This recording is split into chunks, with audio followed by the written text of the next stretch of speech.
Welcome back, viewers, to another edition of Focus on Africans. We're still in Accra, the capital of Ghana, and today we're having a chat with one of Ghana's young leading politicians. His name is Ras Mubarak. Please let me welcome Ras Mubarak to Focus on Africans. We start the program by asking the guests to introduce themselves. Who is Ras Mubarak? I'm a trained broadcaster. Mm-hmm. I've worked as a broadcaster where were you born? I've worked as a broadcaster for over a decade. I was born in Tamale. I grew up in Kumasi. Tamale, Kumasi.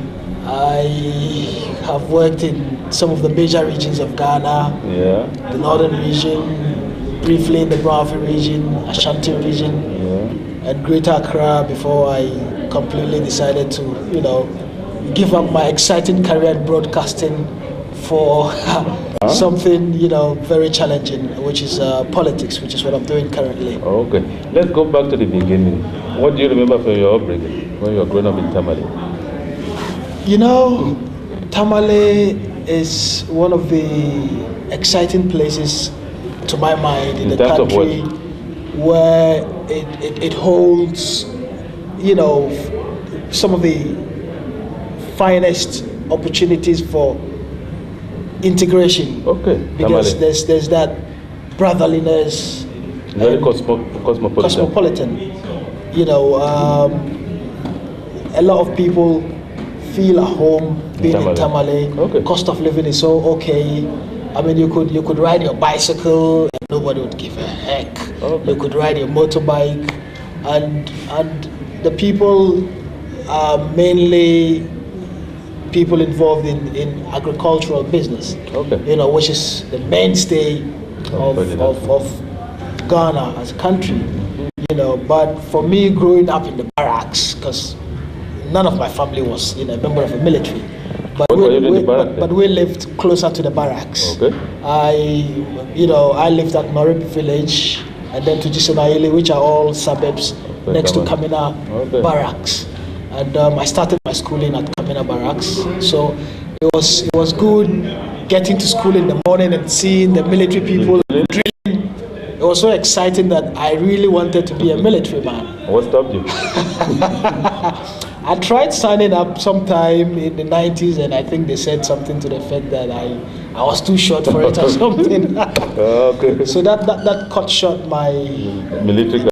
My excitement to join the military, but it's one institution I hold in very high regard. Up till now. Mm-hmm. Not that I desire to join the military, but people in the military are people who have given themselves to the service of their nation. Okay. Whilst you and me are asleep in our comfortable beds, they are taking care of our security. Mm-hmm. And we must, show a lot of appreciation and respect to the military and to all, security agencies as a whole. Okay.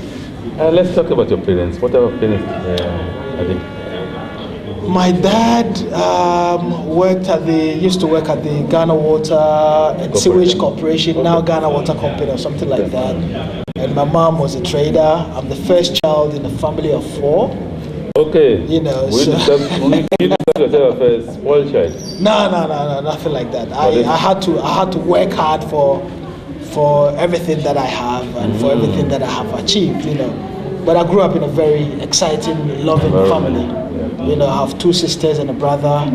My younger sister just got married, and thanks very much. My youngest brother is in the 2nd year at Legon studying statistics.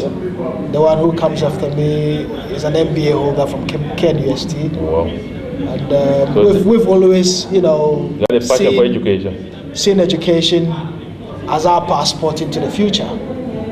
So was that influenced by your parents? It was influenced by parents and also by family. Because many members of my family have had the pleasure of being in school and knowing the full benefits of education. So they encouraged us, and we were surrounded, by a lot of loving people and with so many books. Okay. What type of education did you have? In terms of I mean, your formal education. Well, I mean, after secondary school, I studied journalism at the London School of Journalism. London School, okay. And then I went to the University of Strathclyde in Glasgow to study international law at a master's level. Okay. And then I abandoned it, came and delved my neck fully into politics. You abandoned your studies for politics? Yeah, I abandoned it because I felt... What reason informed that? I felt it was crucial. My party, the National Democratic Congress, was at a very critical stage in its year, in its formation, where we had a lot of youths who have been agitating and expressing themselves in diverse ways. So I felt this was an opportunity to help provide leadership, because all of the problems we have in Africa are leadership problems, and... But didn't you see a conflict abandoning your own studies? No, I mean, it was something that I could pick up at any time. I could do it at any time. It was something that I could do at any particular given time. Yeah, but I learned, abandoning your studies, you didn't have a career after that. You didn't practice journalism, did you? No, I've practiced journalism for over 10 years. Even when you were studying? Even when I was studying. Okay. I studied marketing after secondary school. Okay. And got a SIM diploma from the UK. And got my first job in GBC in 1997. Okay, GBC? Yeah. As what? As a broadcaster. Okay. In 1997, and I worked I worked my way through the ranks. Okay, GBC? I worked in Tamale for 3 years. With GBC? With GBC. Okay. Transferred to Kumasi for 3 years. Subsequently to Accra. And then I had to do... I'm that type who get bored with being at one place. Yeah, I was going to ask you, because you seem to be moving around a lot. What's I love challenges. I mean, after 3 years in Tamale, I had enough. After 3 years in Kumasi, I felt I had enough. After 3 years in Accra, at GBC, having done it all. I mean, I've interviewed so many people, not just in showbiz, but people in politics, Kofi Annan. So you thought it was enough for you? Patrick, Chinamasa, Justice Minister in Zimbabwe. I've interviewed ministers in Jamaica, ministers in the UK, ministers in South Africa. That was enough for you?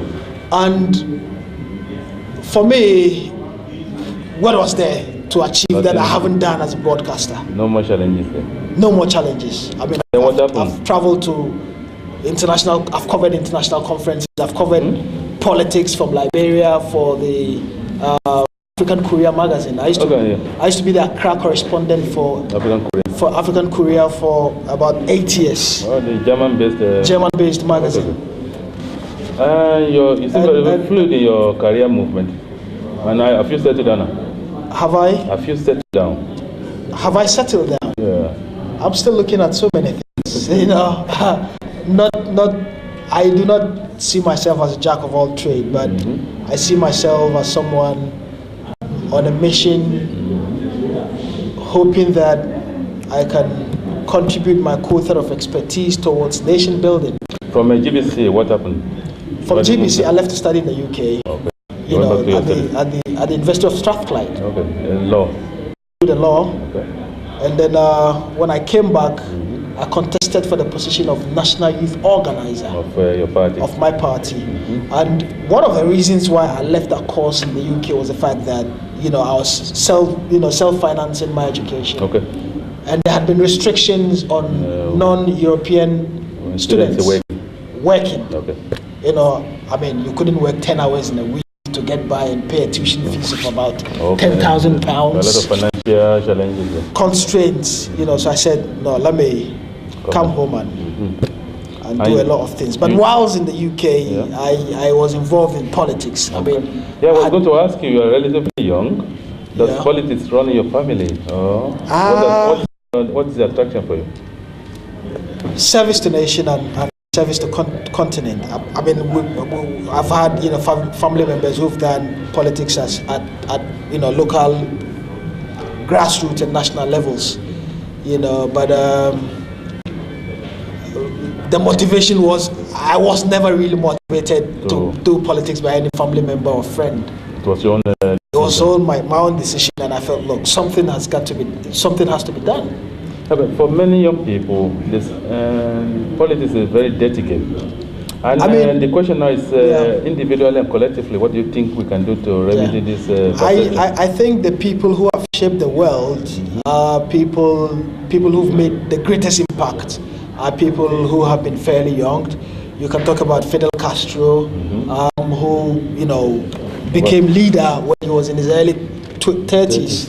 You can talk about Jerry Rawlings, early 30s. You can talk about Winston Churchill. He became a minister in the UK cabinet, early 30s. You can talk about Napoleon. I mean, a whole lot of people who have shaped. No, I'm trying to analyze the bit about being young and being in politics. The fact that being young actually gives you an opportunity to contribute and to make a greater impact, because that's when you've got the verve, you've got the energy. Then we have the sad incidences of two young people. Let me give you the example. Yeah. One of them on a radio station accusing the former President Jerry Rawlings of burning his own house. Yeah. The other instance was this guy who came, NDC guy who came and accused MPP people of being homosexual. These are very young people. When you see young people contribute to dirty the politics, what do you feel? I think we are in a democracy. Yep. And we must encourage people to express their opinion on issues of relevance to their respective countries or communities. But I sincerely think that it has to be done in a very civil and mature way, because no matter what, we have our own culture, and our culture is sensitive to lads or young chaps being disrespectful to elderly people. So for younger people, they must have that at the back of their minds, and also balance that with their criticisms or views on what they think should be the way forward. But we've also had older people who have also muddied the waters. So does that mean that the youth should be copying them? What it simply means is that we have a lot of work to do as a community. And how do you think we can begin doing that when young people are copying the bad things? First of all, the elderly people would have to, set examples for children to follow. I mean, I was raised in a community where it was, and it still is, very much acceptable for a young child to get up from a seat for an adult. But we don't see that anymore. And there seems to be a breakdown of discipline even into our schools. So we have to make sure that certain structures of our community are kept intact in order to preserve. Well, how do we balance that with the new fund democracy? Everybody's talking about democracy. No, but we've had democracy. We've had democracy as a people, and I'm talking about Africa has had democracy. Yeah.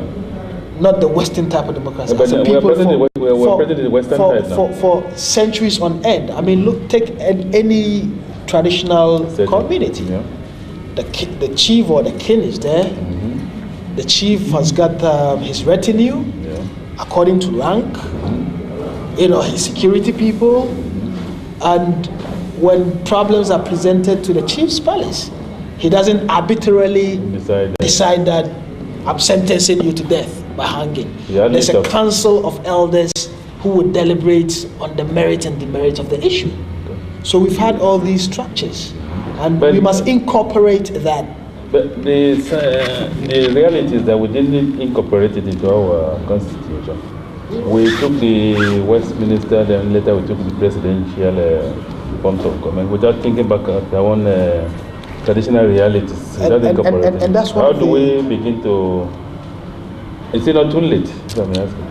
I mean, nothing is too late. We just have to nitpick what is best for us and what is not best for us, and choose the best things to help shape our democracy. You know, for instance, somebody was suggesting that we should have proportional representation, and I'm like, what the heck? Why should? I mean, politics is about winner takes all. Should it be? That's how it should be.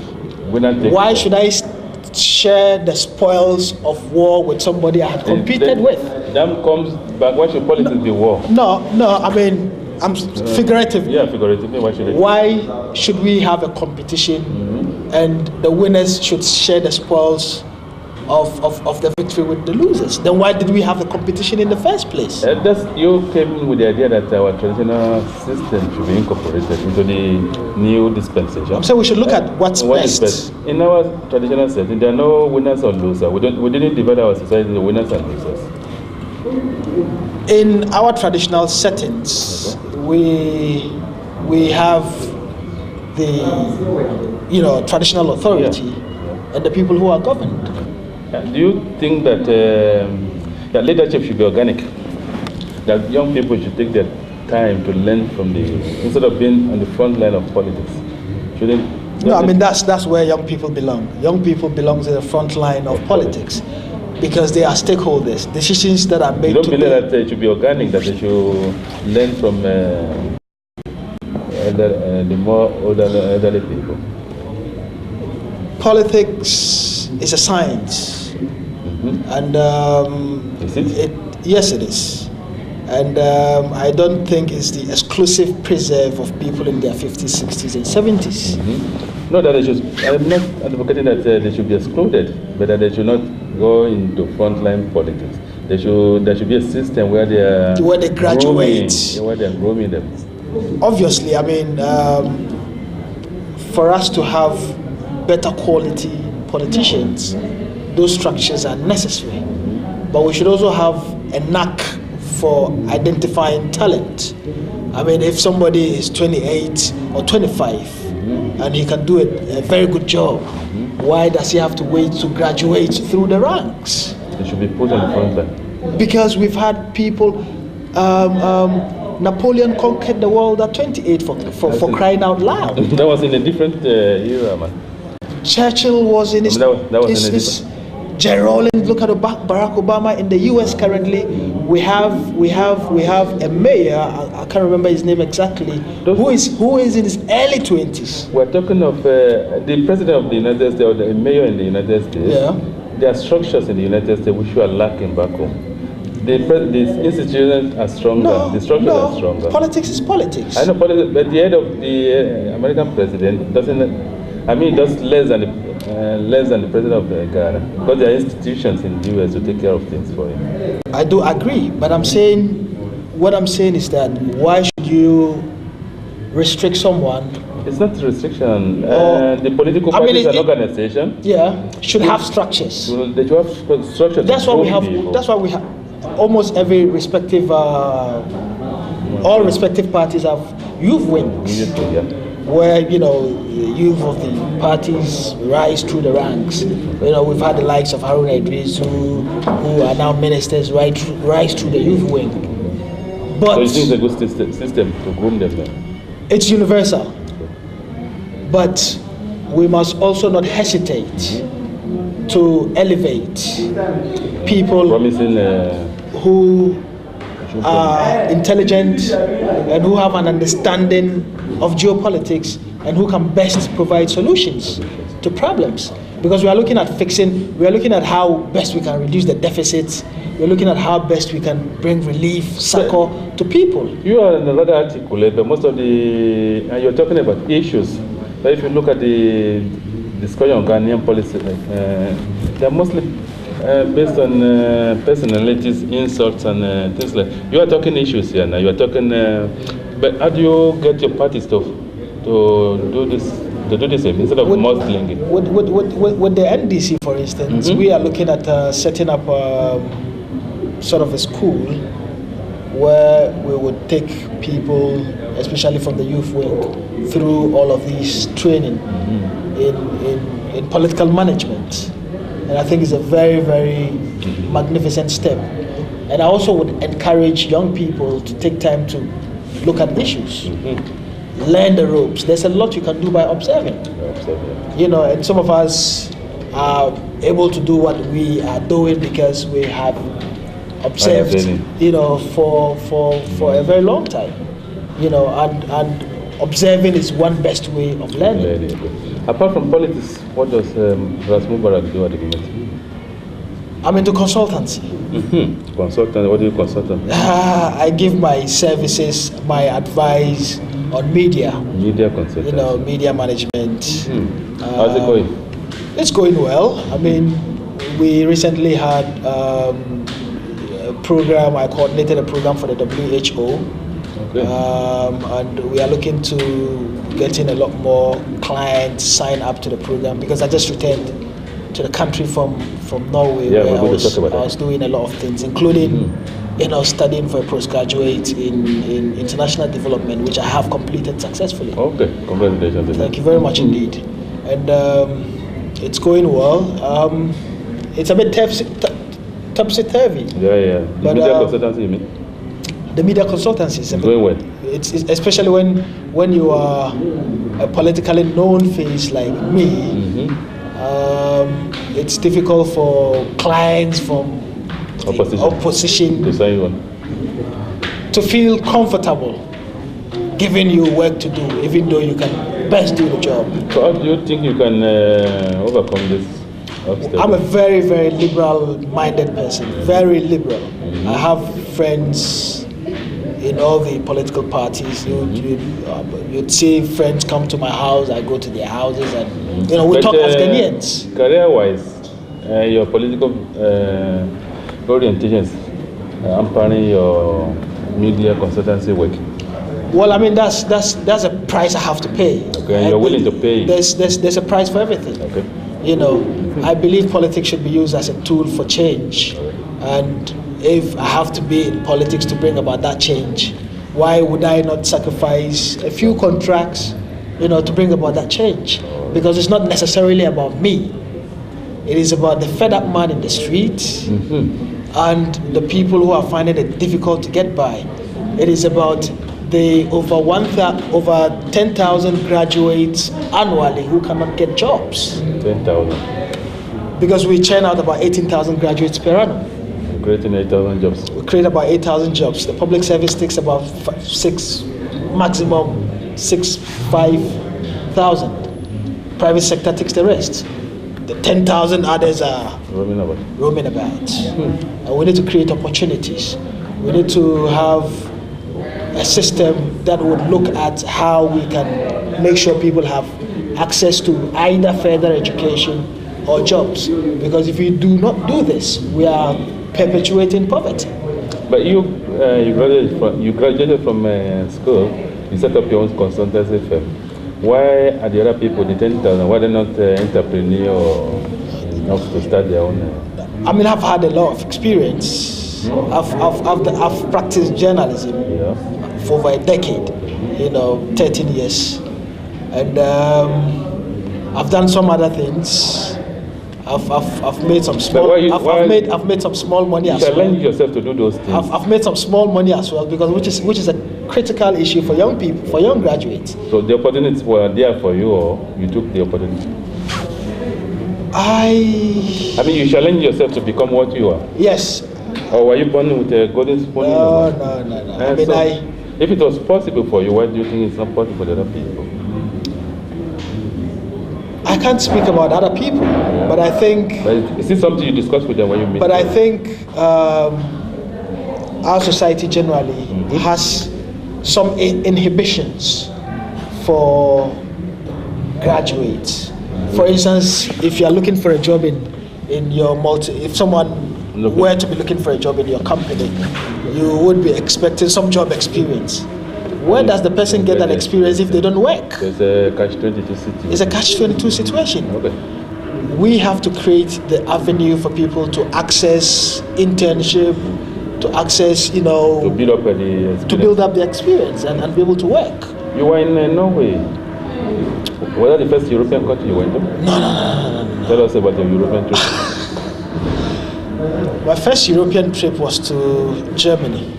What year was that? That was in 2001. And what were you supposed to be doing there? I attended Summer Jam. Summer Jam? Summer Jam. Summer Jam. Yeah. Okay. It's a reggae festival. Yeah, Summer Jam. Yeah, in Germany. One of the biggest reggae festivals in Europe. You know, and subsequently I had opportunity to travel to some other European countries. How many did you go? So many. The Netherlands, the UK, Ireland, Germany. Coming from Africa, what were your first impression of Europe?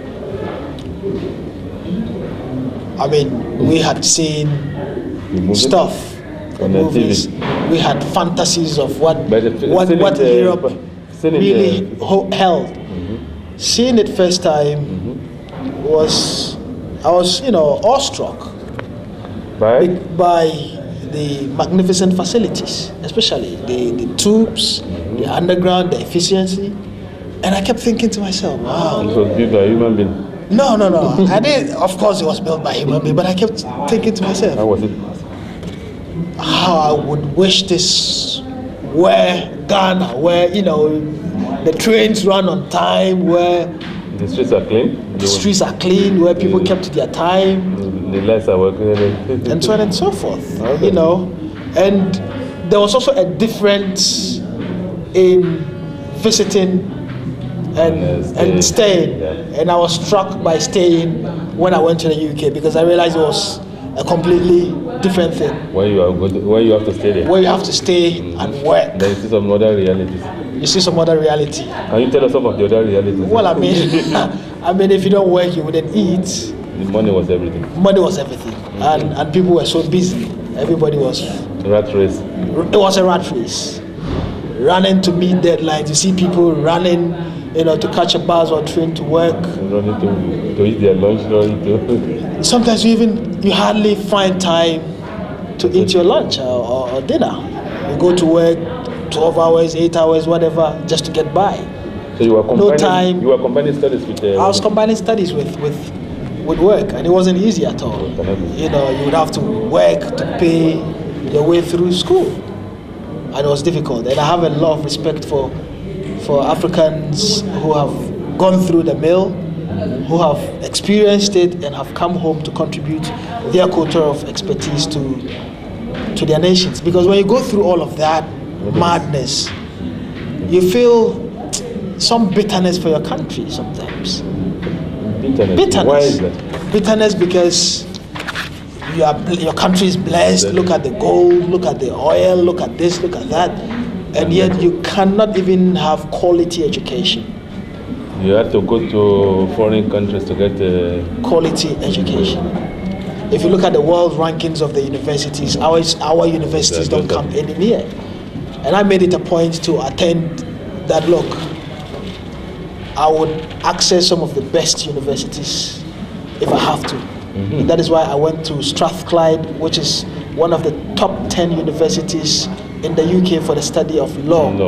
Which is why I went to the University of Oslo in Norway, which is the top university in Norway and one of the top in the You always aspire for the highest quality. For the best. In education. I mean, the best of the best. And sometimes it helps. It opens a lot of doors. Networking. When you meet colleagues from all over the world. Yes, people will be.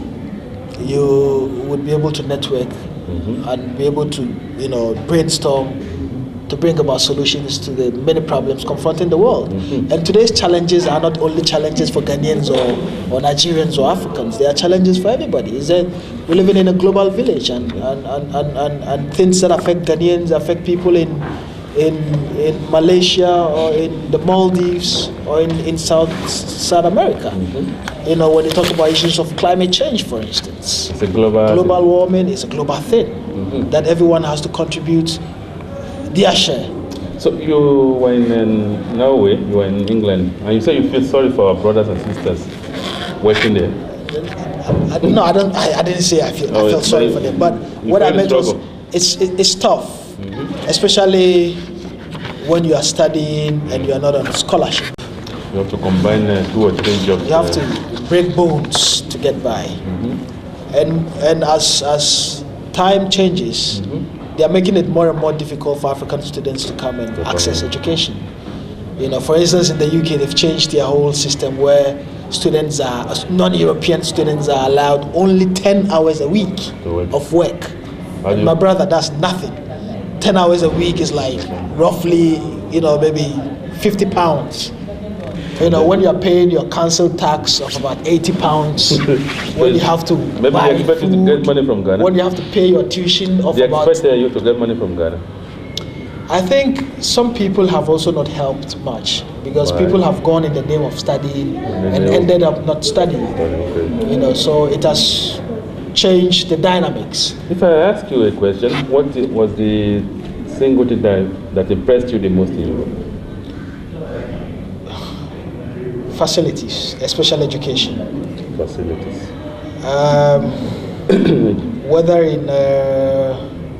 Whether at the University of Oslo or University of Strathclyde, it's just the facilities. Magnificent. You've got all these computer terminals, you've got library, my goodness. Internet access. You've got access to everything. And as a student, you feel like, yes, I'm there. You are in a dreamland. And you've got very, very experienced lecturers. They bring in people from diverse backgrounds to give lectures. They put a premium on education. On education. Because they realize it's the future. And that is what we have not been able to do. The success of a country like South Korea is the premium they have placed on education, because they are simultaneously developing primary education and higher education. And that's where my disappointment with my own government come in. Okay. Probably we may or may not talk about that. But for Africa and Ghana especially, because we're in Ghana, to move, we must place premium on primary and higher education. They have to move together. If you say you want to improve the quality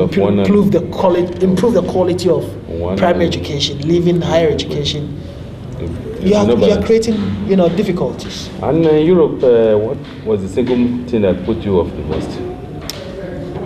Well, I don't know whether maybe it was because I did not want to stay there longer. So you didn't want to? No. I've never. Europe is not a place. Europe, America is not a place I want to live. I mean, this is the place to be. Okay. And for me, it was just touch and go. Do it, get out. No. So you're not going to. So I didn't. I've never experienced racism. That was the question I was going to ask you. You didn't experience racism or any such thing? The only time I experienced somebody say, something unpleasant, and for me it was even something I took as a one-off thing, because many Europeans by nature are very nice people, but in every society we have the bad nuts. I was at the airport and I was looking through records. Okay. I was at Heathrow. In a record shop? In a, duty-free shop. Okay. Not knowing when people go into the shops, they remove the CDs. Oh yeah, okay. So I was checking it. And this idiot of a white guy came and said, be sure you don't take the CD out. And I felt like if it were 5 years ago, I would have punched your nose. But luckily for him, it was not 5 years ago. I let it pass as one of those things, because I had met really, really nice people. I have had the opportunity of meeting the environment minister of Norway. Okay. I have had the opportunity of meeting MPs. I saw some of the pictures on your Facebook. Of meeting all of these people, and the thinking and the love for Africa is really great. Some of them have really genuine concerns. Wow. People like Joseph Stiglitz, who once worked for the World Bank. Okay. I mean, incredible guy. Right, yeah. It was difficult to generalize. It was difficult to generalize. And for me, I don't go into the generalization of we and them, good or bad. And the next question, Ras, is this is a program where we try to share ideas about Africa. You've been in Norway, you've been in England. You saw the impressive physical infrastructures. What do you think we are doing wrong in Africa? You were in England, you were in Norway, you were in I was actually in Scotland. Scotland, okay. UK. Yeah. Sorry. You were Scottish people are really nice. I know. You were in several other European countries. You saw the impressive physical infrastructures. What do you think we are doing wrong in Africa? We are taking lightly the resources that we have. We are taking lightly. We are dissipating the resources without regard to the impact on future generations. Forgetting that they are finite materials. Forgetting that finite materials, forgetting that when tomorrow comes, people may be either mired in debt and would not have enough to sustain them. Because we are not focusing on sustainable development. We are focusing on what? Today. What we are going to eat today. What you're going to eat today. And I'll give you examples. If you look at the oil resources and gold resources, we don't get nothing really from it. 3%. Tanzania, for instance, gets about 4%. And that is only in royalty of the gold reserves. So Anglo Gold would, mine for years. Paying 3%, 4%. 4%. And that's only in royalty. So what happens to the gold?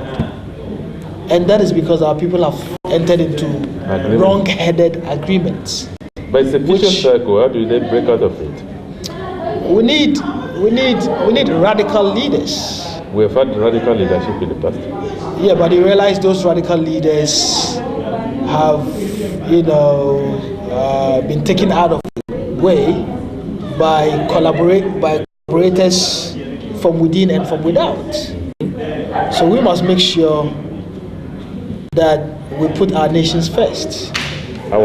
We should put our nations first. It's very crucial. Mm-hmm. You cannot incur debts on your oil resources for people to pay in 20 years from now. What if the debt is used for development, income generating development purposes?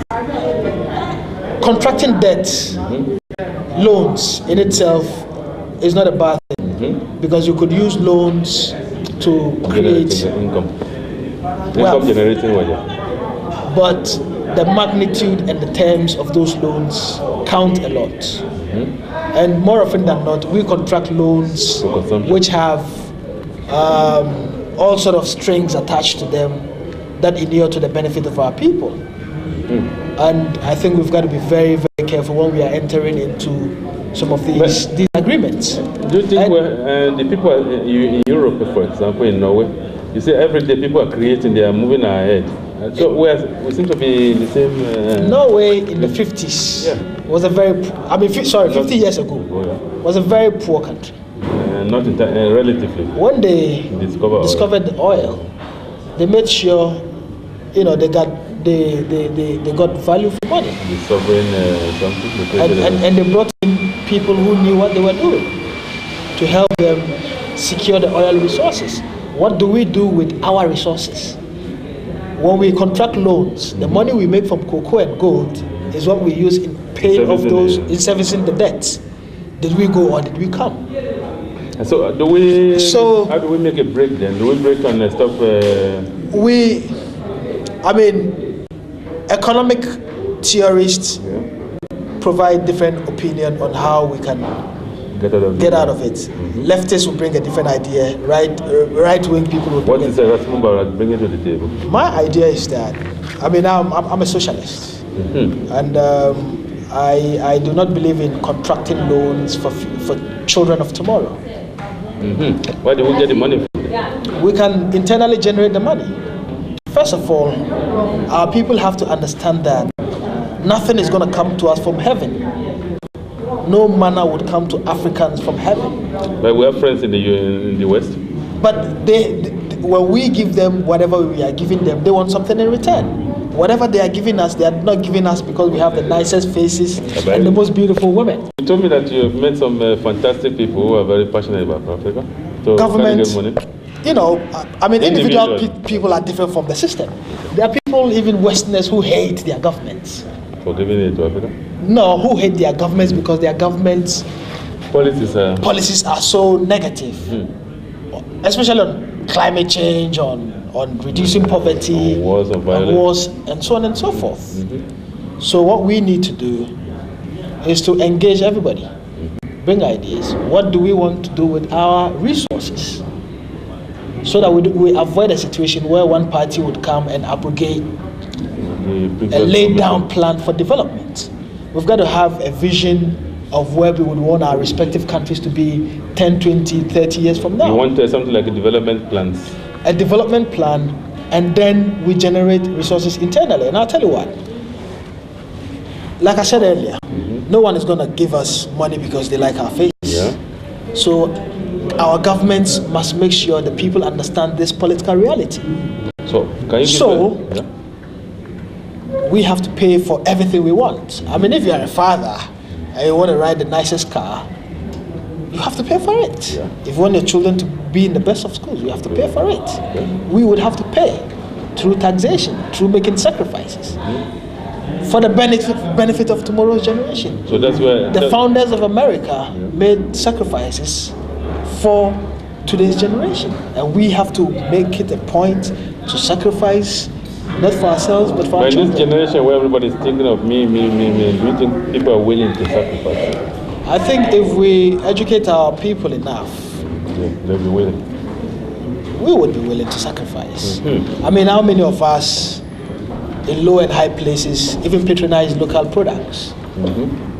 And how do we expect local industry to thrive when we don't patronize them? But you're looking at the Ghana situation, but this problem that is almost universal to Africa. So, what do you think collectively are doing wrong? I mean, we are not loving our respective countries enough. Love of countries. Yes, because the people who would stash monies away in foreign bank accounts are ruthless, greedy bastards. People who really don't love their countries. Because if you love your country, you wouldn't siphon resources meant for development into your private bank account. There are also some who believe that the solution lies in unifying Africa. What are your own? In unity lies strength. But many Africans are unaware about the benefits of. And that is because we haven't opened the channels of dialogue well enough. We've made our conferences, talk shops. Yeah. And it's time for us. Making them talk shops? Look, we need to be decisive. Bold decisions. This is what we want to do. This is where we want to go to. And with that, we can make progress. And I'll give an example. Okay. Ghana produces cocoa. The Ivory Coast produces cocoa. If we decide to come together and not supply cocoa to the West, people who love chocolate in Europe would go crazy. They would be so livid with their respective governments. They would want something done. So with unity, imagine what we can achieve as a bargaining chip. If we negotiate as tiny little, tin pot African countries, we may not make that huge impact as moving as a bloc. Okay. So we've got to make it a point to unite. But these are views which are rather well articulated. But do you have means of passing them through policymakers? When you meet policymakers? That is why I believe, because it looks to me that today's generation of young people fairly understand the challenges. They fairly understand? Fairly understand the difficulties. You understand it? So they are talking unity. They are not gravitating towards the ideals of the older people.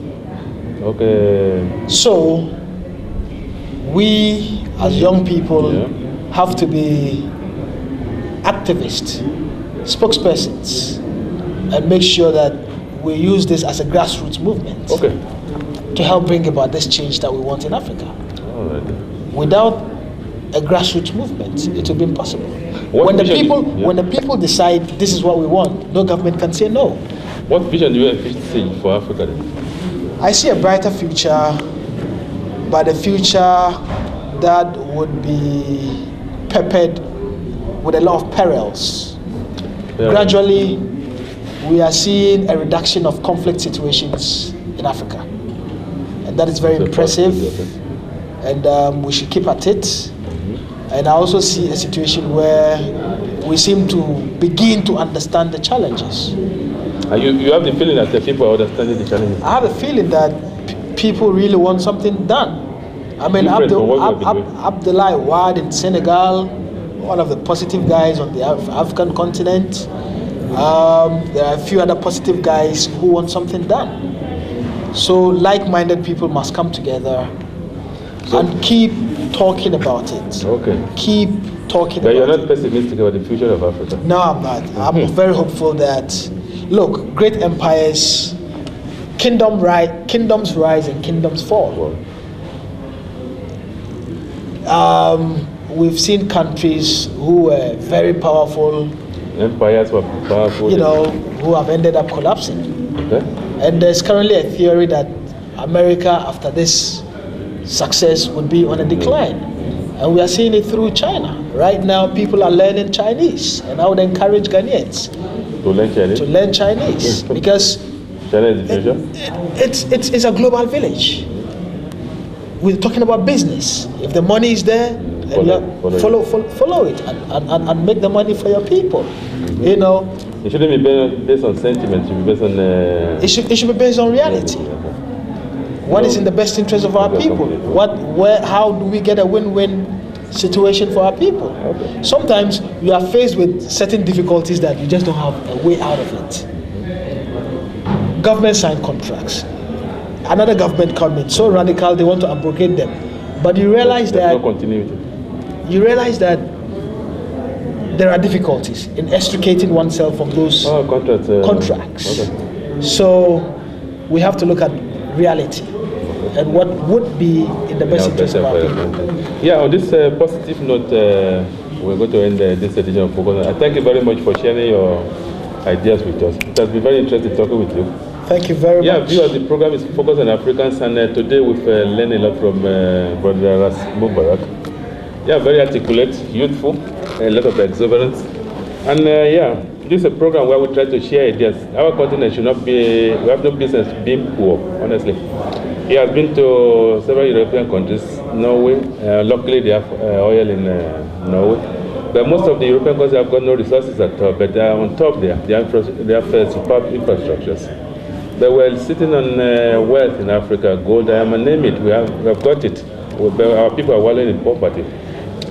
As most of our guests have opined, leadership is a very big challenge for us in Africa. And we're thankful to Ras Mubarak for sharing his views with us today. The youth also should take note. He's a young person, relatively.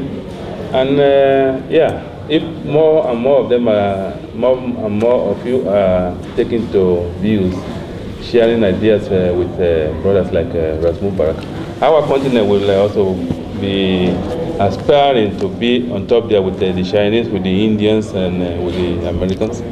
Our infrastructure will also be improving. The main thing is that education is also very important. I mean, without education, the people are there. The only difference between us, they are more educated, they have more knowledge than we have here. By having a very good quality education. The program is focused on Africa. My name is Femi Akomalafe. Until next week when we come your way again, I say, Ireu.